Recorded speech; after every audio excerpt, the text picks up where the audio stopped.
تو ہم میں سے کتنے لوگ ایسے ہیں کہ جن کو سمجھ میں آ رہا ہوتا ہے کہ یہ اللہ پاک اس کلام کے ذریعے ہم سے کیا بات کر رہے ہیں؟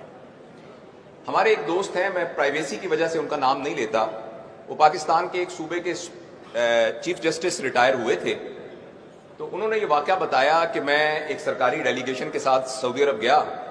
تو وہاں انہیں عمرے کے لیے بھی ہمیں لے گئے، تو عمرے میں انہوں نے پروٹوکال دیا، تو بالکل پہلی صف میں امام صاحب کے پیچھے ہی ہم نماز پڑھ رہے تھے،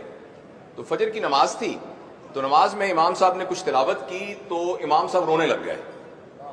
اور جو میرے دائیں بائیں لوگ تھے وہ بھی رونے لگ گئے۔ میں سوچوں کہ یہ کیوں رو رہے ہیں، اور مجھے رونا ہی نہ آئے،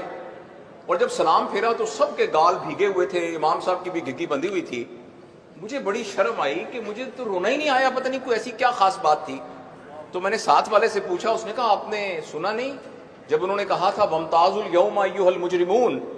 تو اس پر امام صاحب کی رونے لگ گئے۔ تو اس نے کہا اس کا کیا مطلب ہے؟ انہوں نے کہا اس کا مطلب یہ ہے کہ قرآن کی آیت ہے جس میں اللہ پاک کہیں گے کہ آخرت میں سب لوگ اکٹھے ہی ہوں گے بیٹھے ہوئے، تو اچانک اللہ پاک یہ کہیں گے کہ اے مجرموں آج تم الگ الگ ہو جاؤ، تو ایک دم ایک دیوار گرے گی اور کچھ لوگ ادھر ہو جائیں گے، کچھ لوگ ادھر ہو جائیں گے، تو اس بات کا خوف ہوا کہ کم ہم کہیں دیوار کے پرلی طرف تو نہیں ہوں گے۔ تو وہ جو چیف جسٹس تھے نا، وہ کہتے میں اس وقت تو نہیں رویا، لیکن اپنے کمرے میں آ کے میں نے دیوار پہ سر مار مار کے رویا کہ میں نے قانون کی اتنی کتابیں پڑھی ہوئی ہیں،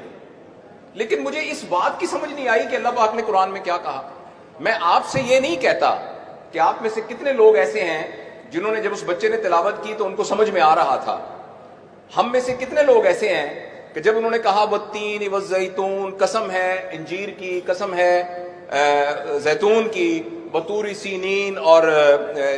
جو طور سینا کے پہاڑ کی، بہذا البلد الامین،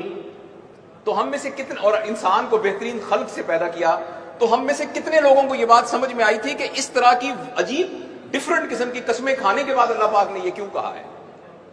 البتہ یہ بات میں آپ سے تو نہیں کہتا کہ آپ ہاتھ کھڑا کر کے بتائیں کہ کتنے لوگوں کو یہ بات سمجھ میں آ رہی تھی۔ البتہ پچھلی حکومت میں ایک دفعہ اسلام آباد کے کنونشن سینٹر میں نوجوانوں کا ایک سمپوزیم پچھلی حکومت نے بلایا تھا، تو مجھے بھی انہوں نے ایک اسپیکر کے طور پہ بلایا تھا، اور موضوع کی نوعیت ایسے تھی کہ تمام نوجوان تھے 4500۔ میں نے ان سے پوچھا کہ آپ میں سے کتنے لوگ ایسے ہیں جنہوں نے کم از کم ایک دفعہ قرآن کو مفہوم کے ساتھ پڑھا ہوا ہے؟ آپ یقین کریں کہ وہ 4500 جو کہ پوسٹ گریجویٹ تھے، پی ایچ ڈی بھی تھے، ان میں سے ایک بھی ہاتھ کھڑا نہیں ہوا۔ تو مجھے ابھی بیٹھے بیٹھے یہ خیال آیا کہ میرے بہت ہی پیارے دوستوں، بہت ہی پیارے بھائیوں، تھوڑے ہی عرصے کے بعد ہم نے اس دنیا سے چلے جانا ہے، اور اللہ کے سامنے پیش ہو کے ہم نے جو کچھ اس دنیا میں کیا ہے اس کا حساب دینا ہے۔ اس حساب میں ساتھ حضرت ابو بکر صدیق بھی حساب دے رہے ہوں گے، حضرت عمر، حضرت علی بن ابی طالب، حضرت عثمان، صحابہ، یہ سب حساب دے رہے ہوں گے جنہوں نے اپنی پوری، اور میں اور آپ بھی وہاں کھڑے ہو کے اللہ کے سامنے حساب دے رہے ہوں گے۔ آج کی اس تقریب میں میرے خیال میں آپ سے دست بدستہ گزارش کرتا ہوں، ٹیک ہوم میسج یہ ہے کہ آپ کے بچے کے ایف ایس سی میں نمبر نہیں آئے، اس بات پر گھر میں 10 دن سوگ ہوتا ہے، تو اس بات پر بھی سوگ ہونا چاہیے کہ میرے بچے کو تو قرآن کا پتہ ہی نہیں ہے۔ بچے کو کیا، مجھے بھی نہیں پتا۔ میں ایک جگہ کا بڑا افسر ہوں، میں بہت مالدار ہوں، میری بڑی پراپرٹی ہے، میں نے ایک دفعہ بھی قرآن کو مفہوم کے ساتھ نہیں پڑھا۔ آپ حضرات کچھ لوگوں کا تعلق آرمی سے ہے، آپ ایک ایکسپیڈیشن کے لیے کوئی بھیجیں اور ان کو ایک مینول دیں جس میں سارا روڈ میپ ہو، اور وہ آپ کا جو بندہ ہے وہ وہاں جائے اور جا کے وہ روڈ میپ ہی نہ کھولے۔ تو اس طریقے سے اللہ تعالیٰ نے اس دنیا میں ہمیں بھیجا تھا کہ ہم یہاں آ کر لارجر دین لائف کوئی کام کر کے جا سکے۔ نبی کو مثال کے طور پر بھیجا اور ایک مینول بھیجا۔ میں آپ سے صرف گزارش کرنا چاہتا ہوں کہ میں کوئی عالم نہیں ہوں، کوئی لمبی چوڑی آپ سے کوئی مذہبی گفتگو نہیں کر سکتا، صرف یہ گزارش کرتا ہوں کہ آج سے ایک عہد کر لیجئے کہ آج سے، کل سے نہیں، آج سے گھر کے تمام افراد کو اکٹھے کر کے